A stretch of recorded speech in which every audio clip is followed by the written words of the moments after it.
A millionaire in his final days goes out for one last coffee, but forgets his wallet.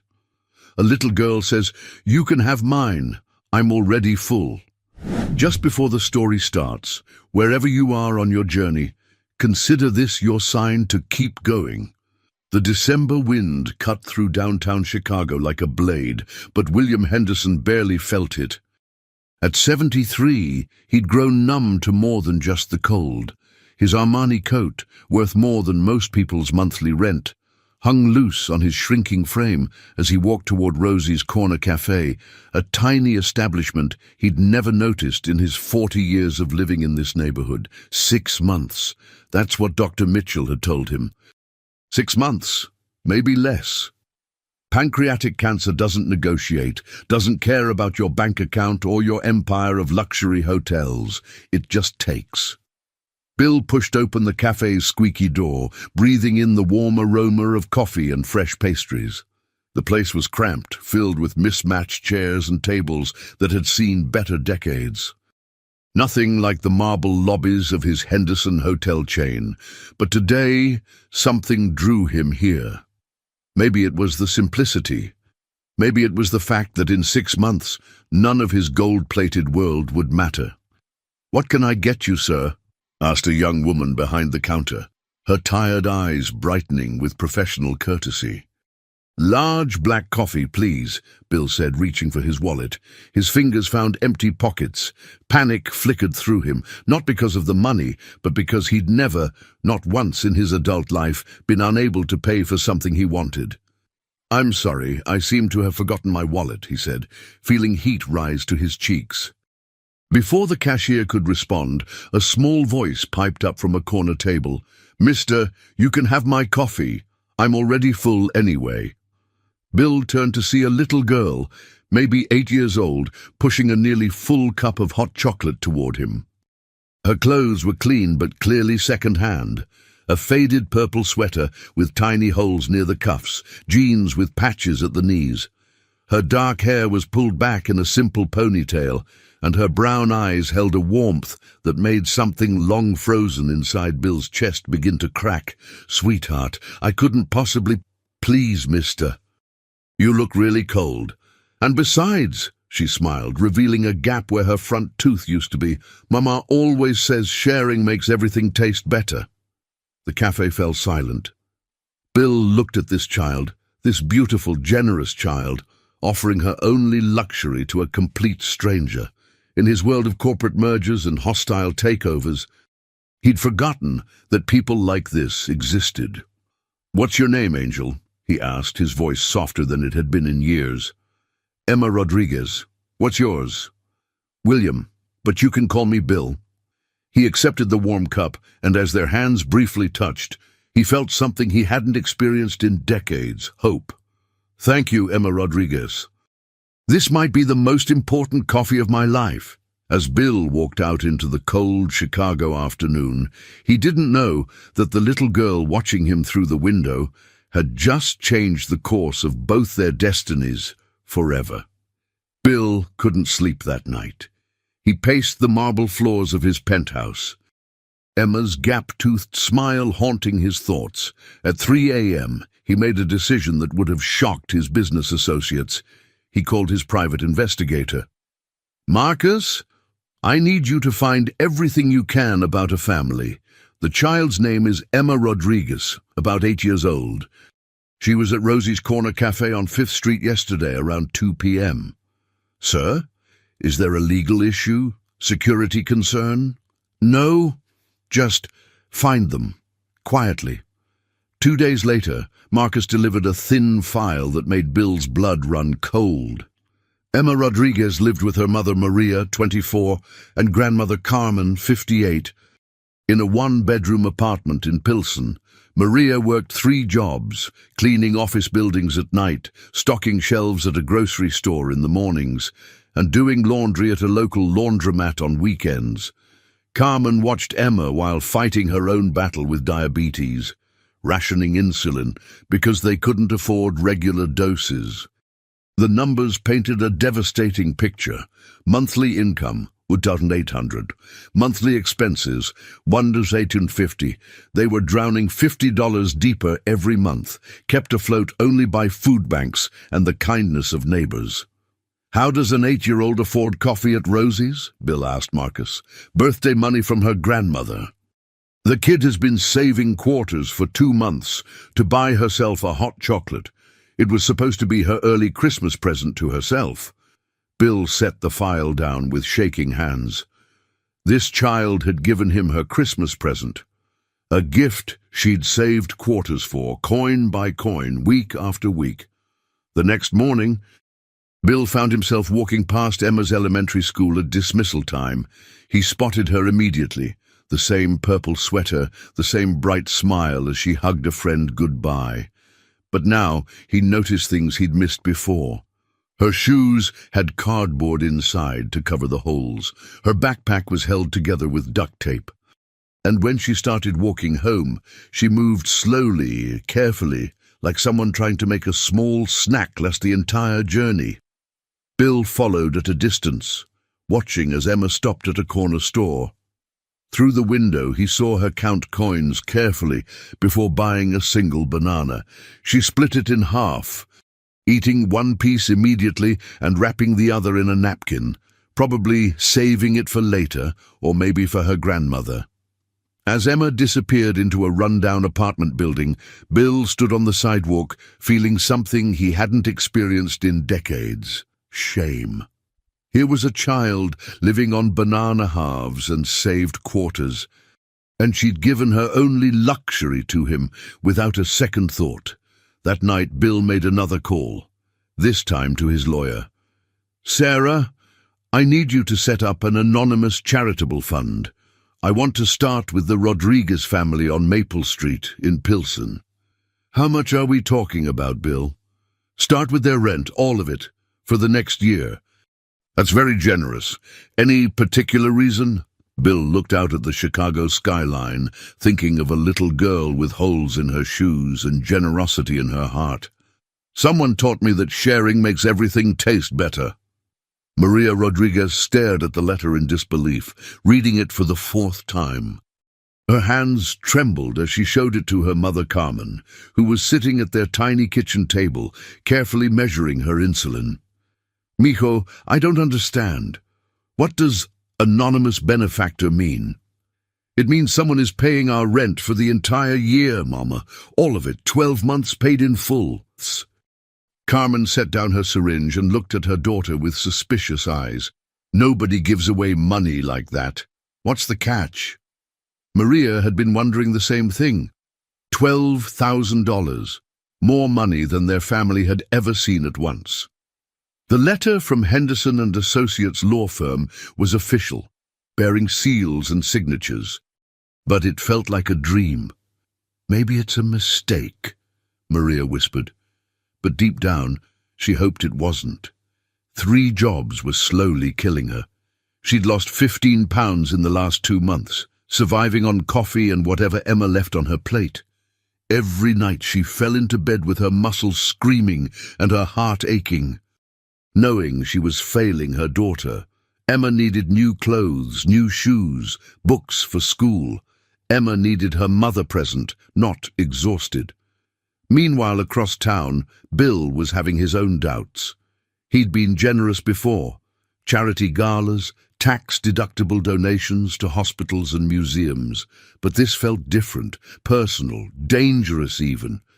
"Why anonymous?" Sarah Chen had asked when setting up the fund. "You usually like recognition for your philanthropy." Bill couldn't explain that this wasn't philanthropy. This was something closer to penance. For 60 years, he'd built walls around his heart. Success became his fortress, money his sword. He'd married twice, briefly, to women who loved his bank account more than his soul. No children, no real friends, just business associates and employees paid to care. Emma Rodriguez had cracked those walls with a cup of hot chocolate and a gap-toothed smile. 3 days after the rent payment, Bill found himself at Rosie's cafe again. He told himself he just wanted coffee, but his eyes searched every corner until he found her. Emma sat at the same table, sharing a muffin with an elderly woman who looked exactly like her but 70 years older. That must be Carmen, he thought, watching the grandmother carefully break the muffin into equal pieces. Even in poverty, they shared everything. Emma suddenly looked up and spotted him, her face lit up like a Christmas tree. "Bill! Bill!" She jumped up and ran to him, wrapping her small arms around his waist in an unexpected hug. "I was hoping I'd see you again." The contact sent a shock through his system. When was the last time someone had hugged him without wanting something? When had anyone been genuinely happy to see him? "Hello, Emma. How are you doing?" "Really good. Mama got the best news ever. Someone is helping with our rent, so she doesn't have to work so much. She actually made me breakfast this morning instead of just leaving cereal on the counter, and Abuela can buy her medicine now." Bill's throat tightened. Such simple things. Breakfast with your mother, medicine for your grandmother, things his money had made possible, things that wouldn't exist in 6 months when he was gone. "That's wonderful news, sweetheart." Emma took his hand and pulled him toward her table. "Come meet my abuela. She makes the best tortillas in the whole world." As Bill sat across from Carmen Rodriguez, seeing the curiosity and slight wariness in her eyes, he realized he was crossing a line from which there would be no return. These people weren't just recipients of his charity anymore. They were becoming his family. Carmen Rodriguez studied the well-dressed man sitting across from her, noting the expensive watch, the perfectly tailored coat, the manicured hands that had never seen real work. But she also saw something else, a loneliness so deep it made her grandmother's heart ache. "Emma tells me you're the man she shared her coffee with," Carmen said in accented English, her voice gentle but probing. "Hot chocolate, actually. And yes, that's me. Your granddaughter saved my day." Emma beamed at the compliment, then turned serious. "Bill, you look sad. Are you okay?" Out of the mouths of babes, here was a child living in poverty who was worried about his emotional well-being. Bill felt that familiar crack in his chest widening. "I've been better, sweetheart, but meeting you definitely helped." Over the next hour, Bill learned more about real living than he had in years of board meetings. Emma chattered about school, how she loved reading but struggled with math, how her teacher, Mrs. Patterson, had started a book club that Emma couldn't join because they met after school, and her grandmother couldn't drive. Carmen shared stories about their homeland, about traditions Emma was learning, about recipes passed down through generations. "You know," Carmen said thoughtfully, "Emma has been different since that day at the cafe. Happier? She keeps talking about the nice man who accepted her kindness." "Most adults won't let kids help them," Emma explained seriously. "They think we're too little, but you let me help you, and that made me feel big." Bill's vision blurred unexpectedly. This child had felt proud to help him, in his world of power and control. He'd forgotten what it meant to let someone else give. "Emma," he said carefully, "what do you want to be when you grow up?" "A teacher, like Mrs. Patterson. But Mama says college costs too much money, so maybe I'll just work at the store like her." "College does cost money," Bill agreed, "but sometimes people find ways to help with that." Carmen's eyes sharpened. There was something about this man, something that didn't quite fit. Rich men didn't sit in corner cafes listening to 8-year-old girls talk about their dreams. After they parted ways, Bill sat in his car for 20 minutes, watching Emma skip down the sidewalk, holding her grandmother's hand.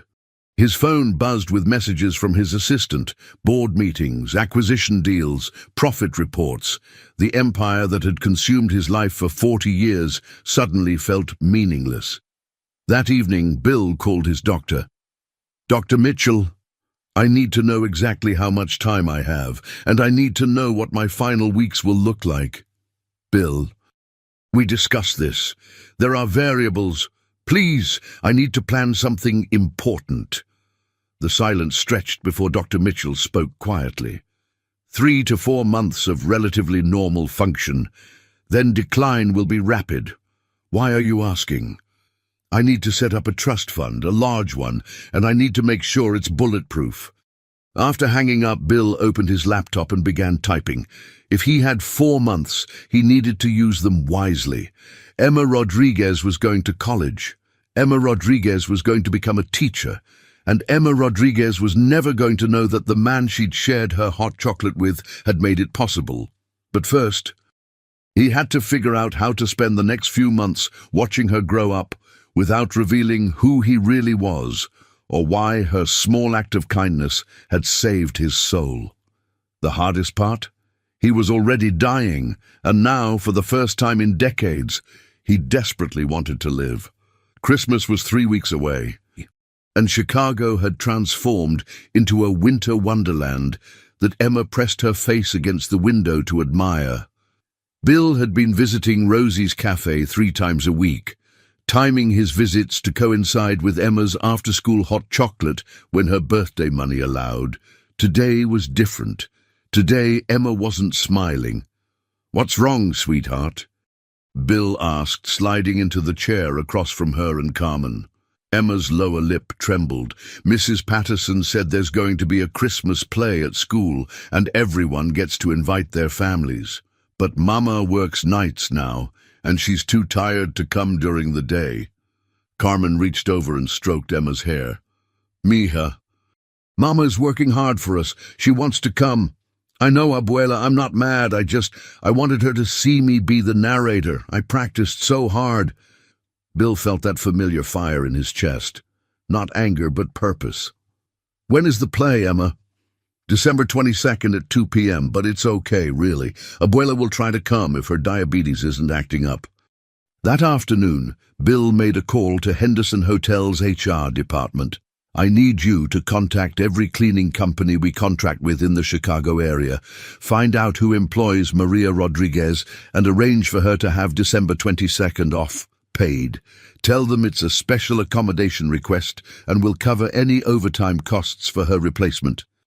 "Sir, that seems like an unusual—" "Just do it." The next day, Maria Rodriguez received a call that left her speechless. An unexpected paid day off, approved by upper management for exceptional service recognition. She hadn't even known her supervisors knew her name. But Bill wasn't finished. He'd learned from Marcus that Carmen's diabetes was worsening because she was rationing insulin to make their budget stretch. One anonymous payment to the pharmacy covered 6 months of supplies, labeled as insurance adjustment. 3 days later, he overheard Emma telling another child at the cafe that she wished she could buy her mother a Christmas present, something special to show how much she appreciated everything Maria did for them. That evening, Bill visited the most exclusive jewelry store in Chicago. "I need something special," he told the owner, "a necklace for a young mother. Something that says, you are loved and valued, but it needs to look like something an 8-year-old could afford." The jeweler looked confused until Bill explained. "Make it simple, beautiful, but simple. And I want you to tell the child who comes to buy it that you have a special Christmas discount, 99% off." "Sir, you're talking about a significant loss." "I'll cover the difference. Make it happen." Meanwhile, Emma had been saving every penny she could find, searching couch cushions and picking up coins on the sidewalk. She'd managed to collect $4.37 for her mother's Christmas present. Bill's heart broke and soared simultaneously when Marcus reported that Emma had visited 3 different stores, carefully examining their cheapest items, trying to find something worthy of her mother with her tiny budget. On December 15th, Emma walked into Goldstein Jewelers with her crumpled dollar bills and handful of coins. Bill was waiting in a rental car across the street, watching through the window as the jeweler showed Emma a delicate silver necklace with a small heart pendant. Through the glass, he could see Emma's eyes widen with wonder, then fall with disappointment when she saw the price tag, but the jeweler leaned down and whispered something in her ear. Emma's face transformed with joy as she carefully counted out her money, When Emma emerged from the store clutching a small velvet box, Bill wiped tears from his eyes. Inside that box was a $3,000 necklace that an 8-year-old girl believed she'd bought with playground change for her hard-working mother. But the real gift wasn't the necklace. It was watching Emma skip down the street, radiating happiness because she could give her mother something beautiful. It was knowing that in 1 week, Maria would sit in the front row of a school auditorium, wearing a necklace chosen with love, watching her daughter shine on stage. Bill had spent his life accumulating wealth, but Emma Rodriguez was teaching him what it meant to be rich. As he drove home that night, Bill realized he had exactly 93 days left to live, and for the first time in his entire adult life, he knew exactly how he wanted to spend them. The night of December 22nd changed everything. Bill sat in the back row of Emma's school auditorium, wearing a baseball cap and glasses he didn't need, watching as 8-year-old Emma Rodriguez stood center stage with confidence that belied her age. Her clear voice carried through the packed auditorium as she narrated the Christmas story, and Bill found himself leaning forward, hanging on every word like she was delivering a presidential address. In the front row, Maria Rodriguez sat with tears streaming down her face, wearing the delicate silver necklace that caught the stage lights. Carmen was beside her, insulin pump working properly for the first time in months, both hands pressed to her heart as her granddaughter commanded the stage. And so, Emma's voice rang out clear and strong, "The greatest gifts are not the ones we receive, but the ones we give with love." The words hit Bill like a physical blow. Here was a child who had lived this truth, who had given her Christmas present to a stranger, and somehow changed his entire world. After the play, Bill watched from a distance as Emma ran into her mother's arms, both of them crying and laughing. He saw Maria touch the necklace at her throat with wonder, saw Carmen beam with pride that her granddaughter was the star of the show. That's when Bill made the decision that would alter everything. He called Sarah Chen from the parking lot. "Sarah, I need you to draft a new will. I'm leaving everything to Emma Rodriguez." "Bill, I have to advise against such a hasty decision. You barely know this child. There are legal complications, tax implications. I know exactly what I'm doing. Set up a trust that activates when she turns 18. Full college tuition, living expenses, and a substantial inheritance that she can't access until she's 25. But I want you to do something else." "What?" "I want to tell her the truth. About the money. About everything. I'm dying, Sarah. I have maybe 2 months left. This little girl gave me something no one else could. She gave me a reason to matter. I want to spend whatever time I have left being part of her life, not just watching from the shadows." "Bill, that's a significant emotional burden to place on a child. She's stronger than you think, and I'll be careful how I tell her."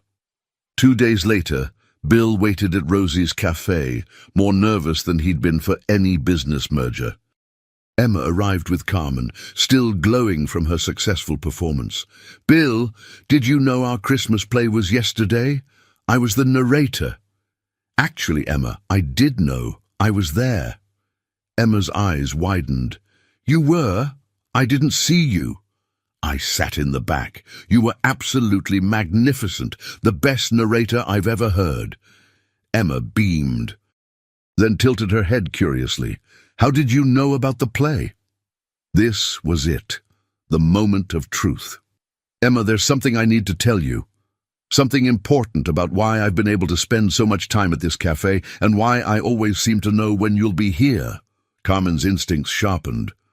She'd been wondering about this man for weeks. "Emma, sweetheart, I'm a very wealthy man, wealthy enough that I don't have to work every day like most people, and when you shared your hot chocolate with me, something happened that changed my whole life." "What happened?" "I remembered what it felt like to matter to someone. I've been alone for a very long time, Emma. I don't have a family of my own, but you You made me feel like I belonged somewhere." Emma reached across the table and took his hand with the natural compassion of a child who understood loneliness. "You can belong with us, Bill. Right, Abuela?" Carmen studied this man with new eyes. Wealthy. That explained the expensive clothes, the perfect posture, the way he never seemed worried about money, but it didn't explain the pain she saw in his eyes. "Emma is right," Carmen said softly. "But Bill, why are you telling us this now?" Bill looked at both of them, this generous child and her wise grandmother, and took a breath that would change all their lives forever. "Because I'm dying, and I want to spend whatever time I have left making sure Emma knows she's going to be okay. Better than okay. I want to make sure all of you are going to be okay." The cafe fell silent, except for the soft Christmas music playing overhead. Emma's hand tightened on his. "Are you very sick?" "Yes, sweetheart, very sick." "Then we need to take extra good care of you," Emma said with the matter-of-fact certainty of a child who had never known any response to crisis except love. And in that moment, Bill Henderson, who had built an empire worth hundreds of millions, who had commanded boardrooms and influenced politicians, broke down and cried in a Chicago cafe because an 8-year-old girl wanted to take care of him. Everything was about to change. The days following Bill's revelation transformed the rhythm of 3 lives in ways none of them could have predicted. Emma, with the resilient adaptability of childhood, simply absorbed this new reality and moved forward with characteristic determination. "If you're going to be sick, then you need to eat better," she announced the morning after their cafe conversation, standing in Bill's penthouse kitchen with her hands on her hips like a tiny general. "Abuela says sick people need soup, vegetables, and lots of love." Bill looked around his sterile marble palace, a space that had never heard a child's laughter or felt a family's warmth. Emma was studying his sub-zero refrigerator with the seriousness of a medical professional. "Bill, why don't you have any food? Just bottles and boxes and things that don't look like real food." She was right. His kitchen contained protein shakes, meal replacement bars, and takeout containers from expensive restaurants. Nothing that resembled the home-cooked meals he watched Emma's family share. "I've never really learned to cook for myself," he admitted. "Then it's good you have us now," Emma declared. "Mama knows how to make everything delicious, and Abuela can teach you. Cooking is like making love into food." That afternoon, Maria Rodriguez stood in Bill's kitchen, looking completely overwhelmed. Carmen had insisted she bring groceries and cook for the sick man who helped our Emma, but nothing had prepared her for this level of luxury. "Mr. Henderson, I don't know how to use any of these machines," Maria whispered, staring at appliances that cost more than her annual salary. "Please call me Bill, and honestly, I don't know how to use most of them either." For the next 3 hours, Bill's penthouse filled with something it had never contained: the sounds of a family. Emma sat at his dining table doing homework, while Maria and Carmen worked together to create magic from simple ingredients. The aroma of garlic, cumin, and slow-simmering chicken filled spaces that had only ever smelled of expensive cologne and emptiness. "This is how you make caldo de pollo," Carmen explained to Bill, showing him how to properly dice onions. "The secret is not just the ingredients, but the intention. You cook with love, and people taste the love." Bill found himself laughing, actually laughing, as he attempted to follow Carmen's instructions. His onions were crooked, his seasoning heavy-handed, but Emma cheered every small success like he was winning awards. "You're getting better, Bill. Soon you'll be able to make soup for yourself when we're not here." When we're not here. The words hit him harder than any cancer diagnosis. These people had walked into his life just as he was preparing to leave it. And now the thought of being without them felt worse than dying. "Emma," he said carefully, "what would you think about spending more time here? Your mama could use my kitchen whenever she wants, and there's plenty of space." Maria looked up sharply. She'd been wondering when this conversation would come. Rich men didn't cook with poor families without wanting something in return.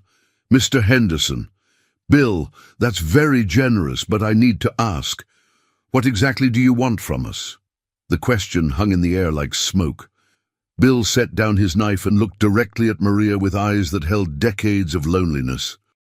"I want to matter to someone before I die. I want to know that my life made a difference beyond board meetings and profit margins.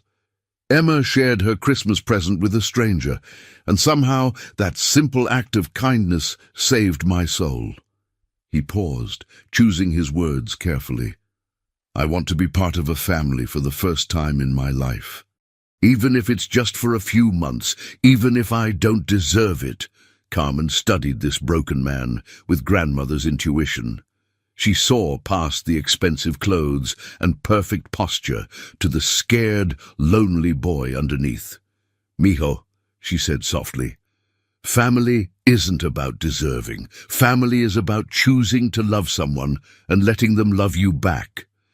Emma looked up from her homework with the matter-of-fact wisdom that only children possess. "Bill, you're already family. Family doesn't leave each other alone when someone is sick. That's just not how families work."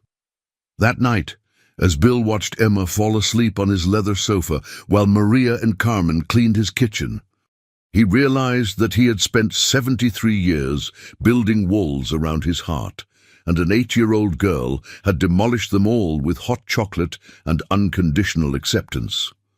For the first time since his diagnosis, Bill wasn't thinking about dying. He was thinking about living whatever days he had left, surrounded by the love he'd never known he needed. January brought Chicago's bitter cold and an unexpected complication that would test every relationship Bill had built. Emma caught pneumonia. It started as a simple cough during the first week back to school after winter break. By January 15th, she was burning with fever and struggling to breathe. Maria sat in the emergency room, holding her daughter's hand, watching numbers on a monitor that meant nothing to her but everything to the doctors. "Bilateral pneumonia," Dr. Sarah Kim explained gently. "We need to admit her for IV antibiotics. She's going to be fine. But recovery will take time." Bill arrived at Chicago Children's Hospital 20 minutes after Maria called him, having broken every speed limit between downtown and the medical center. He found Maria crying in the hallway while Carmen sat beside Emma's bed, singing softly in Spanish. "The insurance," Maria whispered to Bill. "They say it might not cover everything. The deductible alone is $3,000, and if she needs extended care." "Stop," Bill said firmly. "Don't worry about money. Not for 1 second. Bill, I can't let you—" "Yes, you can. This is what families do for each other." Within an hour, Bill had spoken to the hospital administrator, the insurance company, and Emma's medical team. Every bill would be covered, every treatment available. Money would never be a factor in Emma's care. But money couldn't fix everything. Emma spent 6 days in the hospital, and Bill was there for every single one. He read her stories when she was awake, held her hand when she cried, and slept in an uncomfortable chair because she said his presence made her feel safer. "Bill," Emma whispered on day 4, her voice hoarse from coughing, "are you going to die before I get better?" The question caught him off guard. In all his planning, he hadn't considered that Emma might worry about losing him while she was fighting her own battle. "No, sweetheart. I'm going to be here when you get better. I promise." "Good. Because I have something important to tell you when I'm not so tired." "What is it, Angel?" "It's a secret. A really good secret. But I have to be stronger before I can tell you." Emma fell asleep holding his hand, and Bill spent the night wondering what secret an 8-year-old could possibly have that required strength to share. On day 7, Emma was discharged with strict instructions for rest and follow-up care. Bill insisted they stay at his penthouse during her recovery. His building had a doctor on call, better air filtration, and space for everyone to be comfortable. Maria finally agreed, but only after Carmen pulled her aside and whispered something in rapid Spanish that made Maria's eyes fill with tears. "What did your mother say?" Bill asked later. "She said that sometimes angels come disguised as lonely rich men, and we should stop questioning God's methods." That evening, as Emma rested on Bill's couch wrapped in blankets, finally looking like herself again, she beckoned him closer. "Bill, I'm strong enough now. I can tell you my secret." "I'm listening, sweetheart." Emma's eyes grew serious beyond her years. "I know you're really sick, sicker than you told us. I heard the doctors talking when you didn't think I was awake." Bill's heart stopped. "Emma, and I know you're scared about what will happen to us when you're gone. I can see it in your eyes sometimes." The child's perception was devastating in its accuracy. "But here's my secret, Bill. I'm not sad that you're dying. I'm happy that you're living, really living for the first time. Mama says she can see it in how you smile now.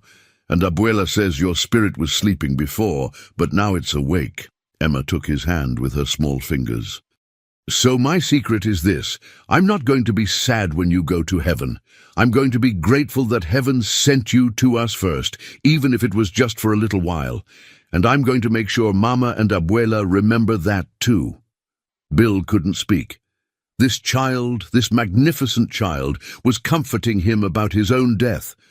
She was taking care of his heart while he was supposed to be taking care of hers. "There's something else," Emma continued. "I think you need to know that we're going to be okay, really okay, because you taught us that we deserve good things, and now we believe it." As Bill held Emma that night, listening to her breathing grow stronger with each hour, he realized that she had given him something more precious than his money could ever buy. The gift of dying without regret. But Emma's recovery had also revealed something else, something that would change everything in ways none of them could imagine. February arrived with news that shattered Bill's carefully constructed timeline. Dr. Mitchell's latest scans revealed what they'd all feared but hoped to avoid. "The progression is faster than we anticipated," Dr. Mitchell said quietly in his office while Bill sat alone, having insisted Maria and Carmen stay home with Emma. 6 weeks. Possibly 8. I'm sorry, Bill. 6 weeks. Not the 3 months he'd been counting on. Not enough time to see Emma's 9th birthday in April. Not enough time to ensure the trust was perfect, the legal documents bulletproof, the future secured exactly as he envisioned. Bill drove home in a daze, his mind racing through everything he still needed to accomplish. The trust fund was established, but required final signatures. Emma's college savings needed adjustment. He wanted to record videos for her major life events, graduation, wedding, her first teaching job. Most importantly, he needed to find a way to tell her the complete truth about what he was leaving behind.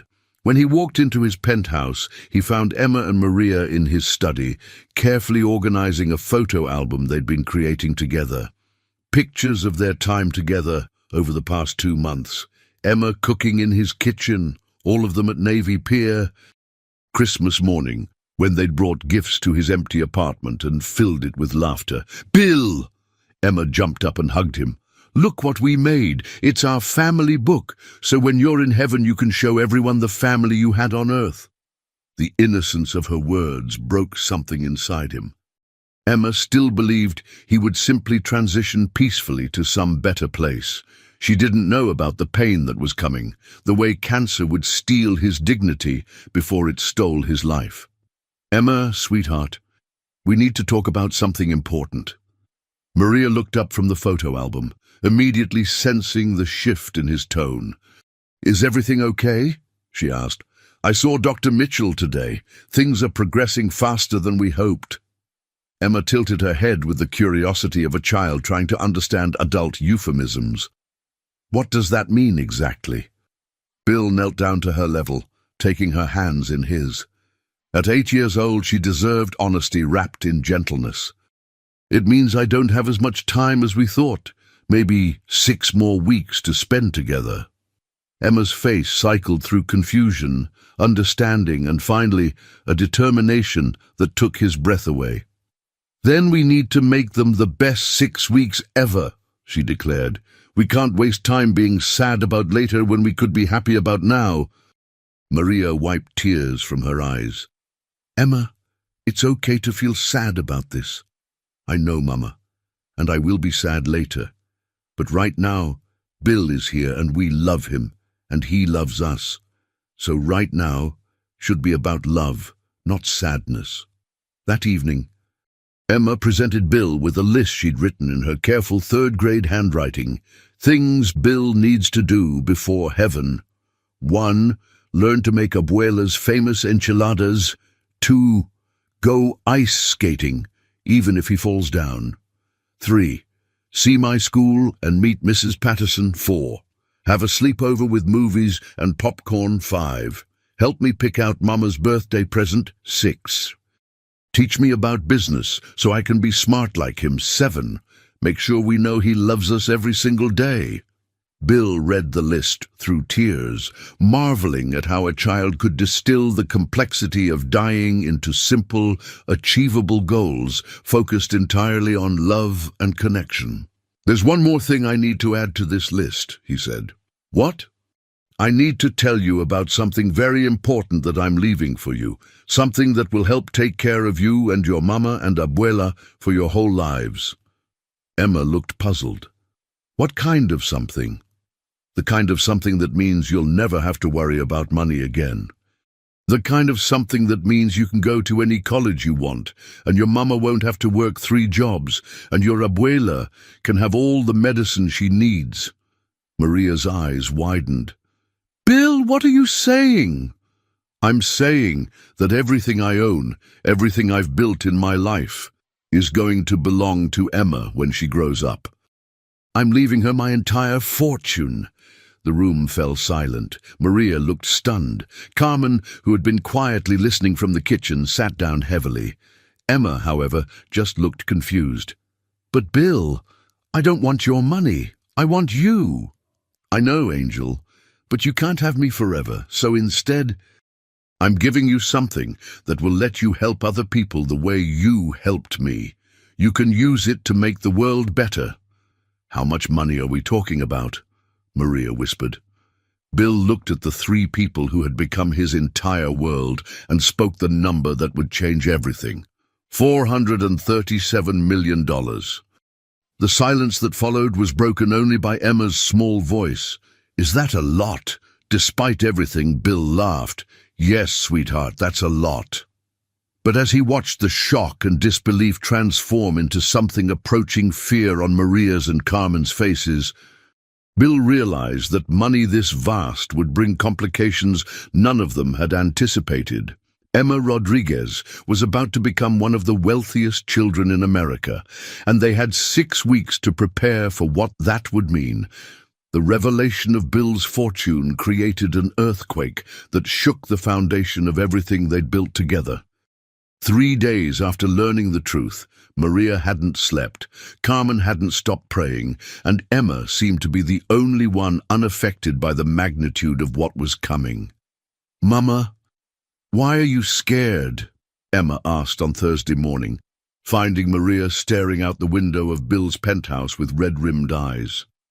"Bill is still the same person. Mija, you don't understand. That much money, it changes everything. People will want things from us. They'll say we took advantage of him. They'll try to hurt us or use you." Emma considered this with the seriousness she applied to all problems. "Then we'll have to be very careful about who we trust, but that doesn't mean we stop trusting everyone." Meanwhile, Bill was discovering that his good intentions had created a legal and social minefield. Sarah Chen had been fielding calls from distant relatives who'd never shown interest in Bill's life, but were suddenly concerned about his mental state. The media had somehow caught wind of the story, and reporters were digging into the Rodriguez family's background with predatory enthusiasm.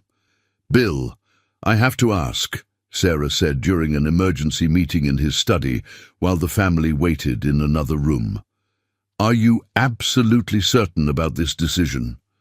There are ways to provide for Emma's future without making her a target." "She saved my life, Sarah, not in some metaphorical way. She literally saved my soul when I was ready to give up on everything. If that's not worth my fortune, then what would be? But consider the practical implications. Emma will need security, financial advisors, lawyers. Her childhood is essentially over. Is that what you want for her?" Before Bill could answer, they were interrupted by a commotion from the living room. Maria was on the phone, her voice shaking with anger. "No, I will not comment on whether we manipulated a dying man. No, you cannot speak to my daughter. Don't call this number again."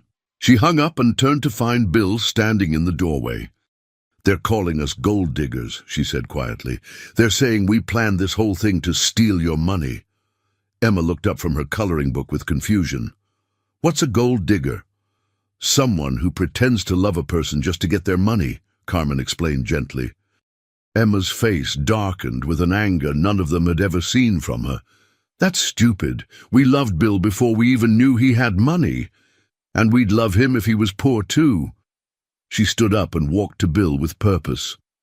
"Bill, do the people saying mean things about us know that you're dying?"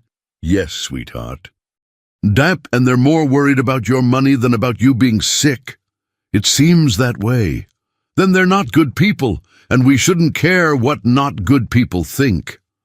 Her simple logic cut through weeks of anxiety like a blade. But the outside pressure was mounting, and Bill knew they needed a plan.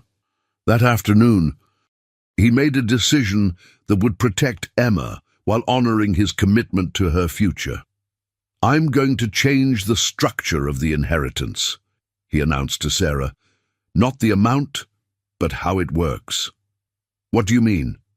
"Emma gets access to education funds immediately, unlimited for her and her family, medical care, living expenses, reasonable comfort, but the bulk of the fortune doesn't transfer until she's 30, and only if she demonstrates she understands the responsibility. And if she doesn't want it, then it goes to charity, as she directs." That evening, Bill explained the modified plan to Emma and her family. "The money will be there if and when you want it," he told Emma. "But you'll have 15 years after you turn 18 to decide if you want that responsibility. You can live a normal life, become a teacher like you want, and never touch it if that makes you happier." Emma nodded thoughtfully. "And if I do want it, I can use it to help people." "That's exactly what I hope you'll do." "Then that sounds perfect. But Bill, there's something I need you to know." "What's that, Angel?" "Even if you weren't giving us anything, even if you were poor like us, these would still be the best weeks of my whole life, because I finally have a grandpa." The word hit Bill like lightning. Grandpa. In all his planning and legal maneuvering, he'd missed the most important truth. Emma didn't see him as a benefactor or a dying billionaire. She saw him as family. "I've never been anyone's grandpa before," he said softly. "Well, you're really good at it. The best grandpa ever." As Bill tucked Emma into bed that night in the guest room that had become hers, she made one final request. "Grandpa Bill, will you tell me a story about when you were little? Not a made-up story, a real one." And so, with 3 weeks left to live, Bill Henderson began sharing the childhood memories he'd buried for 70 years, connecting his past to Emma's future in ways that no amount of money ever could. With 2 weeks remaining, Bill's physical decline became impossible to hide. He moved slower, tired more easily, and had started using a wheelchair for longer outings. But his spirit had never been stronger. Emma had adapted to his changing condition with the remarkable resilience of childhood, becoming his self-appointed caregiver and entertainment director. She'd learned to adjust his pillows without being asked, bring him water before he felt thirsty, and somehow always know when he needed encouragement. "Grandpa Bill," she said one morning while helping him with his medication, "Mrs. Patterson wants to meet you. She says any man who makes a student as happy as you make me must be pretty special. That afternoon, Bill visited Emma's elementary school for the first time. Watching Emma light up as she introduced him to her teacher and friends gave him a joy he couldn't have imagined. She proudly showed him her artwork hanging in the hallway, her reading corner in the classroom, the playground where she spent recess. "This is my Grandpa Bill," she told everyone they met. "He's really sick, but he's the best grandpa in the world." Mrs. Patterson pulled Bill aside after the visit. "I don't know your full story," she said quietly, "but I want you to know that Emma talks about you every day. She's grown more confident, more excited about learning, more caring toward other students. Whatever you've brought into her life, it's made her shine brighter." That evening, Bill made his final video recordings, messages for Emma's future birthdays, graduation, wedding day, and the day she became a teacher. Each recording was brief, but filled with love and pride for the woman she would become. "Happy 18th birthday, my dear Emma," he said to the camera. "By now you know that life is both harder and more beautiful than an 8-year-old could understand. I hope you've stayed kind. I hope you've stayed generous.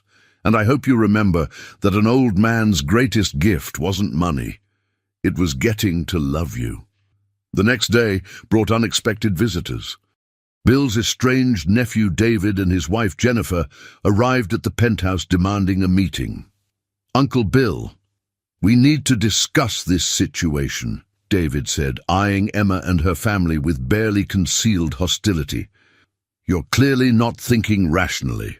This child and her family have obviously manipulated you during a vulnerable time." Emma, who had been coloring quietly at the kitchen table, looked up with interest rather than fear. "Are you Bill's family?" she asked David politely. "I'm his nephew, his only real family." "That's nice. It's good that Bill has more family. Do you visit him a lot?" David's face reddened. "That's not the point. The point is—" "The point," Bill interrupted, his voice carrying an authority that had commanded boardrooms for decades, "is that you haven't spoken to me in 5 years until you heard about my will. Emma visits me every day. She reads to me, cooks with me, and makes me laugh.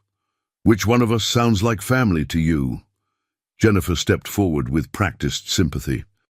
"Bill, we understand you're lonely, but surely you can see that leaving everything to a child you've known for 2 months is the best decision I've ever made," Bill finished firmly. Emma stood up from her coloring and walked over to David with the fearless directness of childhood. "Are you sad that Grandpa Bill is dying?" she asked. The question caught David off guard. "Well, yes, of course. Have you told him that? Have you spent time with him since he got sick?" "It's complicated."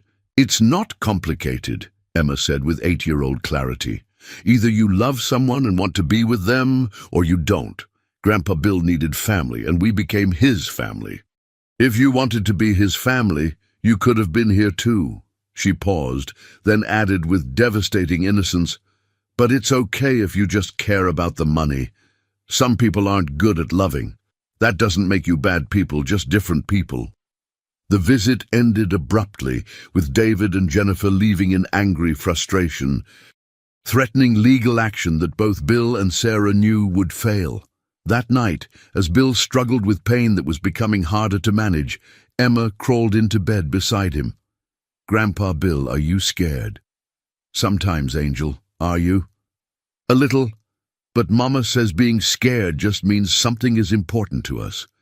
And you're very important to us." "Emma, I need you to promise me something." "What?" "Promise me you'll remember that the best thing about having money isn't buying things for yourself. It's being able to help other people the way you helped me." "I promise." "But Grandpa Bill—" "Yes? I think you helped us more than we helped you." As Emma fell asleep in his arms, Bill realized that David had been wrong about one thing. Bill hadn't known Emma for 2 months. He felt like he'd been waiting his whole life to meet her, and these few months together were just the universe finally putting the right people in the right place at the right time. With 1 week left, Everything was in place except for the hardest part, saying goodbye. Bill's final week arrived with Chicago's first hint of spring, and Emma declared that meant they needed to celebrate everything beautiful about being alive. Despite his weakening condition, she insisted on one last adventure. "Grandpa Bill, you haven't seen the lake yet when it's starting to wake up," she said, carefully helping him into his wheelchair. "The ice is breaking up, and Mama says it sounds like the earth is stretching after a long winter nap."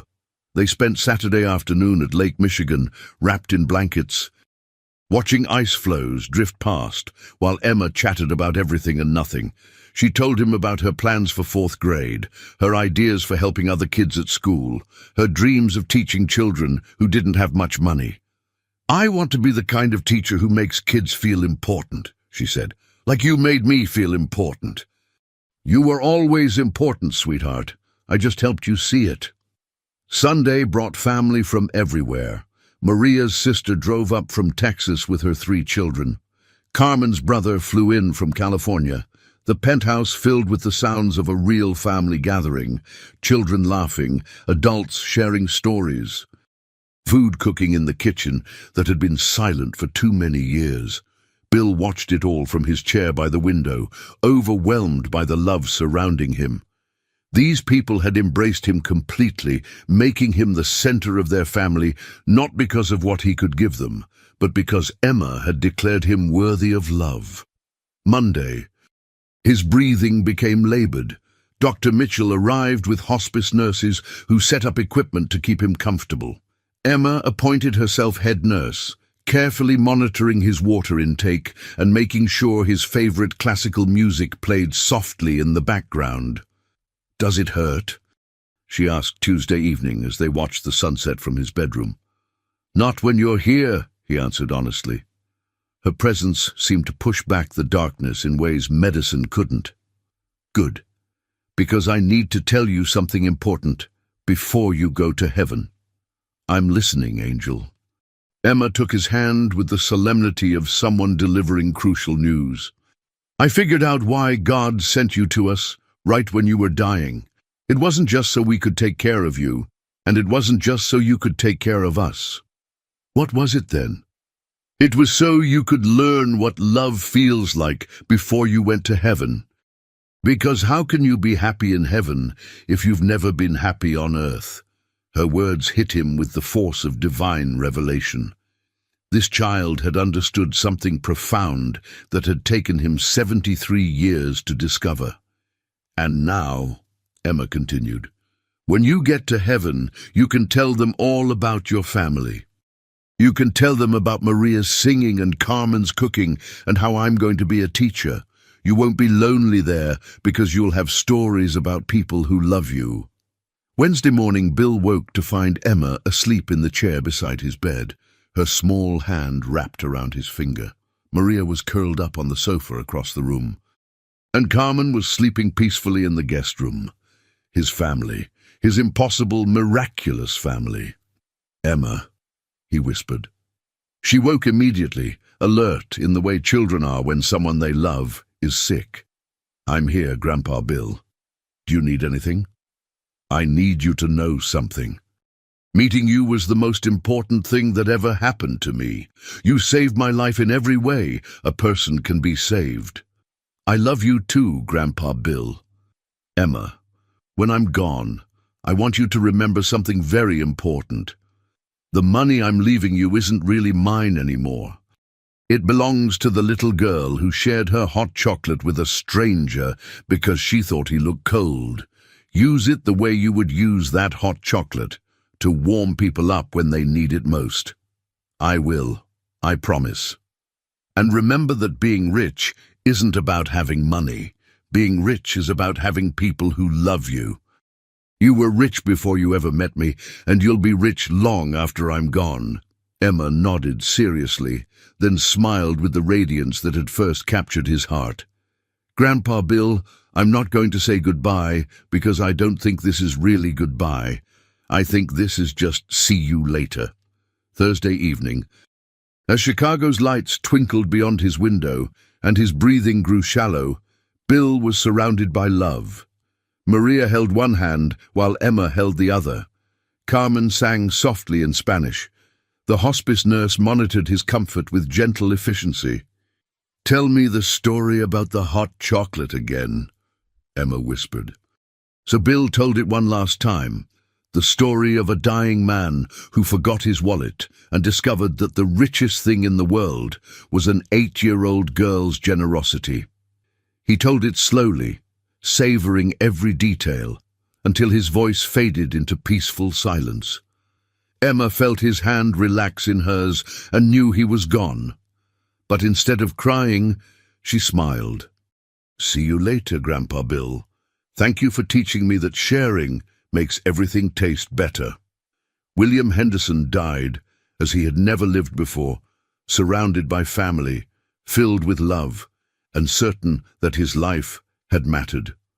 An 8-year-old girl's cup of hot chocolate had led him home to a family he never knew he needed, and her inheritance would allow her to spend a lifetime sharing that same transformative kindness with the world. The little girl who had given away her Christmas present to a stranger had received in return something no money could buy: the knowledge that love multiplies when it's shared, and that sometimes the greatest gifts come in the smallest packages. Emma Rodriguez would indeed become a teacher, and much later, when she was ready, she would use Bill Henderson's fortune to build schools for children who needed hope, proving that the circle of generosity that began with a cup of hot chocolate could grow to embrace the world.